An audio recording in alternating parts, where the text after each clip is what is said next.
Today we're reviewing Spider-Man Homecoming.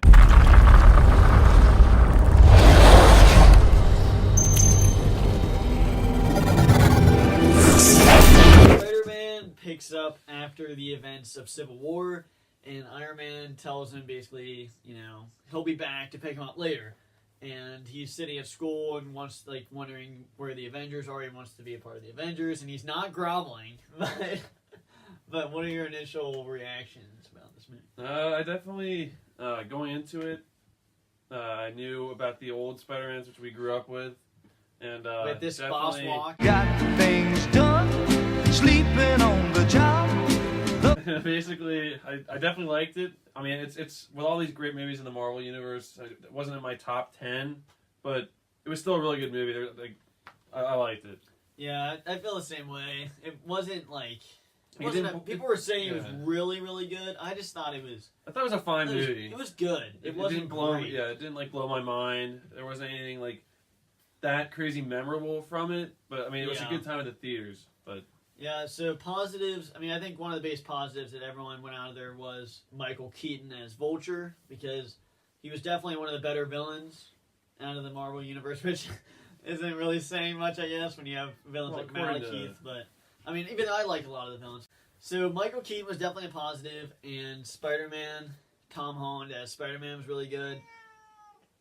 And the CGI was really good, and the action was good, but it wasn't great, because I like the action in the other movies better, which is one flaw I kind of have with it. But what are your positives? I definitely have to agree with what you just said. I thought Michael Keaton's character Vulture was really good. I thought Spider-Man, honestly, he portrayed it really well, coming off as a kid, obviously nowhere near being mature yet. So he was growling a lot. I mean, to me, it just seemed really believable. It seemed like a kid who had superpowers, who was in this, the way it starts out with, the little documentary that he made. Yeah. It's so believable. I mean, for a kid to be that powerful and see all that stuff, he would be kind of like that and kind of stupid a little bit. Yeah, and honestly, that just it kind of reminded he is a very relatable character, because that's literally something we would be doing, going on vacation. So. And I feel also the other strength, in my opinion, was the connection between... or the role that Tony Stark played with Peter Parker, just the way that he was kind of his dad figure, and also I kind of like I like the big twist. This is spoilers, so it doesn't matter. They're spoilers. I definitely liked how they had his girlfriend his girlfriend's father be Vulture, just to tie in more of a dilemma there. Which probably was my favorite scene was when he sees that and he drives. That whole scene honestly might be my favorite scene in the movie. And then I guess I liked Spider-Man's friend. He was fine. Yeah. But definitely that scene definitely was we. Goodness gracious. We were just saying there weren't very many memorable scenes, but that's definitely the one that I walked out remembering, because that was definitely a really good scene. How the light changes from red to green. If you notice that, Spider-Man to Vulture, which is pretty good. And I didn't even notice that. Yeah, because they were waiting. He's like, Dad's green, and because Vulture doesn't go on the green light. But also, I mean, overall, I just thought there really wasn't anything crazy that happened, because really no one gets killed off per se in the movie. Because Vulture's still alive.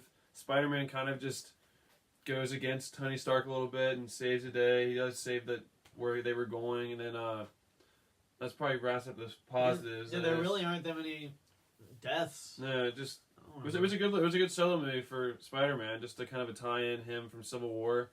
We'll probably get more from his story arc, a lot more of it in the next Homecoming. But negatives. And now for negatives, I have to say, kind of just it's not really negative, just it wasn't like he said with the fight scenes. It wasn't anything was that great about it. It was fine, but nothing really crazy happened. And I also thought average fight scenes. I did not really like how the suit was basically doing things for him. I can see why that it did some things good, but I kind of just liked him being in control of what's going on. But then again, it did kind of play out. It kind of made sense.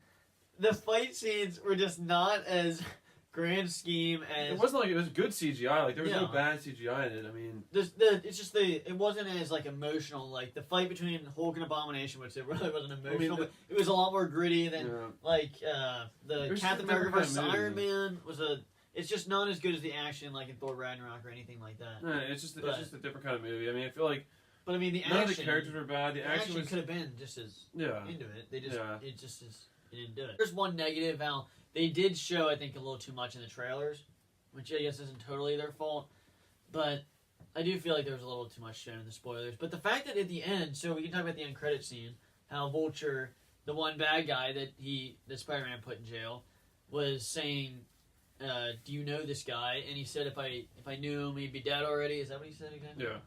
Then I definitely think that's interesting because if Now he's Vulture good, could be a good basically. guy with Spider-Man, that would be very interesting. And I agree, and that's why I definitely want to see more from this universe, like this.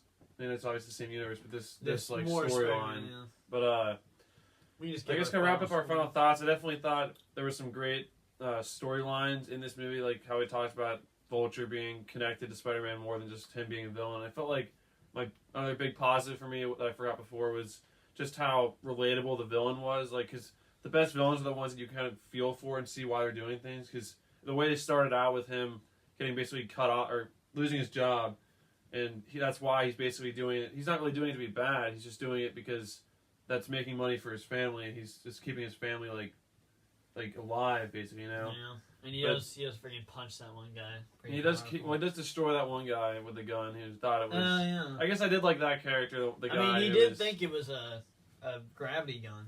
Yeah, I guess that could be a little far fetched, but yeah, basically I would definitely have to give this a because it didn't blow my mind. It wasn't like anything Wasn't stood a out great that great. It movie. wasn't like one of my favorite movies. I definitely just give it a solid 7.5 out of 10 because the negatives weren't that bad. It was just Yeah. I mean, that's kind of the way I feel about it because I'll probably give it a 8 out of 10 because it just wasn't a very memorable. I mean, there were some memorable scenes and the actors were good but with the action not being the best, that's the biggest factor in a lot of these movies. Like that's why I gave Pacific Rim a 9.5 because the action was so good.